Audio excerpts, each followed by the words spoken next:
Assalamualaikum warahmatullahi wabarakatuh. Selamat siang.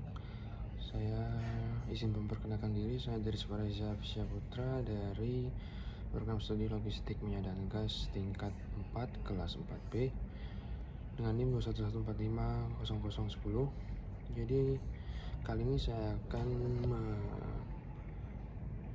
menginfokan mengenai resume dari seminar Nasional Teknologi Energi dan Mineral pada hari ini, yang dimana narasumber pertama adalah Bapak Misri Gozan yang merupakan profesor dari Universitas Indonesia. Beliau mempresentasikan sebuah konteks yang berjudul membuat riset menjadi industri.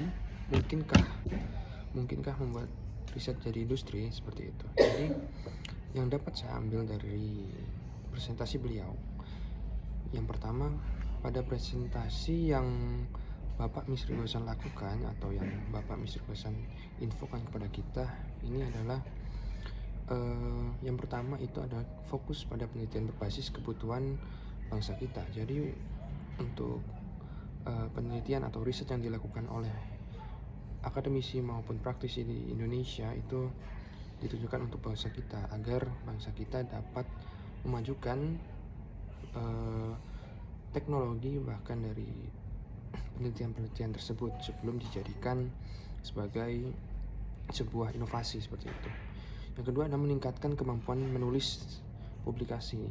Itu adalah salah satu tujuan umum dari menuliskan publikasi atau riset seperti itu, yang digunakan untuk menginfokan kepada orang-orang lain, seperti itu. Yang ketiga adalah pesan dari beliau adalah berkolaborasi. Jadi kita sebagai peneliti ataupun yang melakukan riset harus senantiasa berkolaborasi dengan pihak-pihak yang lain, karena riset yang kita lakukan tidak akan valid 100% apabila tidak ada kolaborator yang membantu kita, seperti itu. Jadi meningkatkan tingkat validasi atau tingkat keberhasilan dari berkolaborasi itu. Jadi banyak sekali publikasi yang dilakukan, karena itu sangat penting bagi kita dan bisa kita jadikan referensi untuk inovasi-inovasi lainnya, gitu. Kemudian dari narasumber kedua yaitu Bapak Wirdan Arifin, Senior Manager di PHE ONWJ, Onshore North West Java. Jadi beliau mempresentasikan sebuah konteks berjudul peran PHE Offshore North West Java dalam mencapai target Net Zero Emission atau NZE dan transisi energi. Jadi yang bisa saya petik dari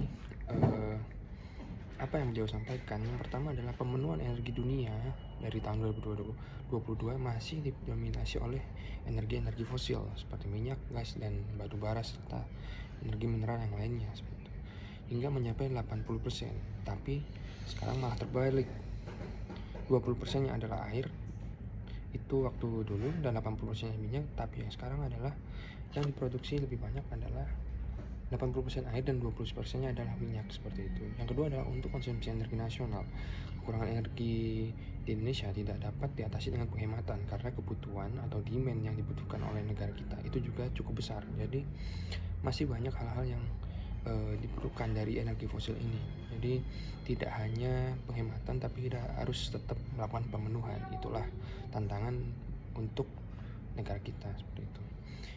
Yang ketiga adalah lapangan offshore masih sangat menjanjikan dalam pelihara eksplorasi dan eksploitasi migas, karena sekitar 71% bumi merupakan perairan, dan itu hanya 5% saja yang masih dieksplor dan dieksploitasi oleh orang-orang di dunia ini. Jadi masih banyak sumber daya alam yang masih dapat kita ambil dalam bumi kita ini. Kemudian pihak ONWJ terus mendukung upaya untuk melakukan transisi energi. Jadi yang pertama adalah menyiapkan rencana proyek jangka pendek jangka menengah dan jangka panjang. Kemudian investasi menambah cadangan melalui kegiatan eksplorasi dan penggunaan teknologi waterflood yaitu IOR dan IOR dan penggunaan teknologi tepat guna lainnya, peningkatan produksi dengan mengedepankan efisiensi energi dan pengurangan mineral. Dan pihak UNWJ juga berkomitmen mendukung pemerintah, selalu mendukung pemerintah dalam upaya mencapai NCI. Di antaranya yang pertama adalah menggunakan program efisiensi energi untuk mengimplementasikan pengurangan minyak dan gas dari energi fosil tersebut. Yang kedua adalah green power generation.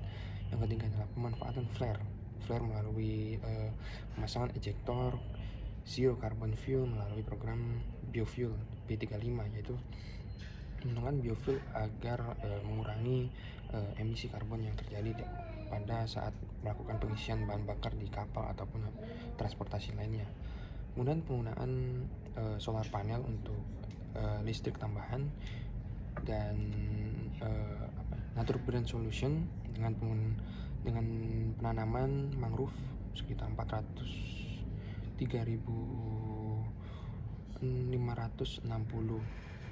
tanaman mangrove yang telah ditanam untuk mengembalikan ekosistem yang telah dieksplorasi dan eksploitasi seperti itu. Kemudian yang terakhir adalah sumber daya manusia dari Indonesia mampu mengelola dan mengoperasikan kita migas secara profesional sebenarnya. Tapi di Indonesia masih banyaknya orang-orang Indonesia yang keluar negeri untuk mengambil pelajaran ataupun informasi di sana karena mungkin di Indonesia masih belum mumpuni atau masih belum terlalu maju mengenai teknologi yang bisa kita inovasikan di bidang oil and gas seperti itu. Nah, kemudian ada yang ketiga adalah Bapak Muhammad Asyari yang berjudul Sustainable Human Resources Toward Net Zero Emission 2060 seperti itu. Jadi Bapak Muhammad Asyari ini bukan profesor di ITS, beliau yang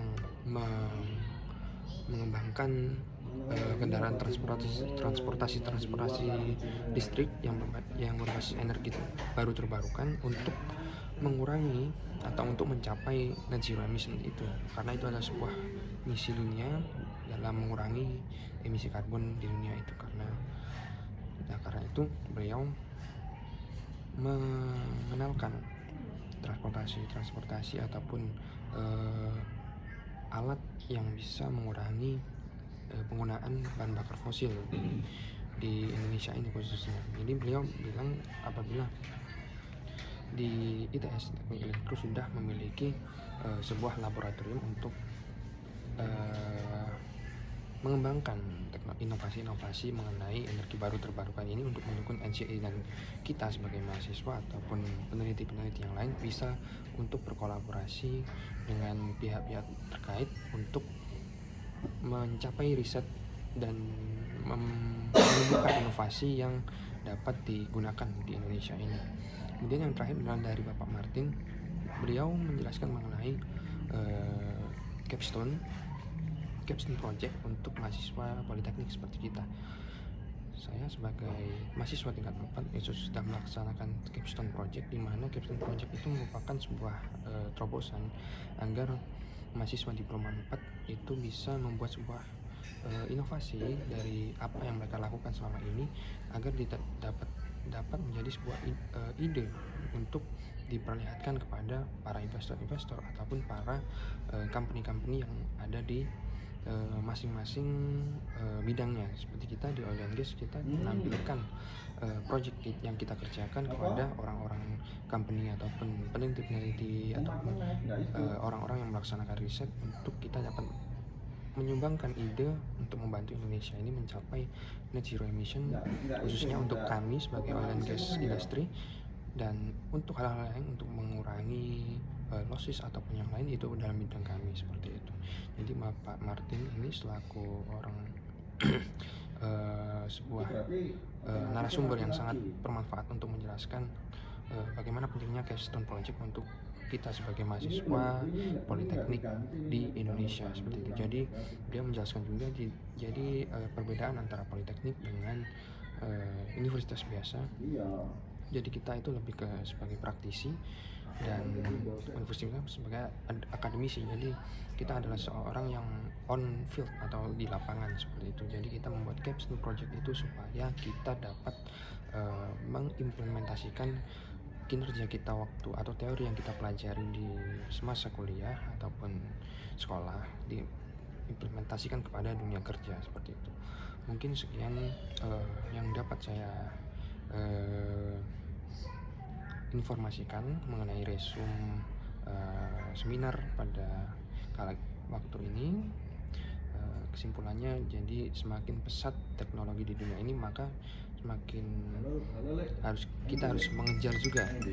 Kita harus segera mengejar juga agar kita dapat menyamai teknologi yang sudah berkembang di saat ini sekarang. Jadi sebagai entah itu di oil and gas industry ataupun industri-industri yang lain, kita harus mengejar perkembangan teknologi karena teknologi ini sangat cepat berkembangnya dan kita harus selalu siap untuk beradaptasi dalam perkembangan teknologi di dunia ini. Sekian dari saya, dari Syafisya Putra. Terima kasih. Wassalamualaikum warahmatullahi wabarakatuh.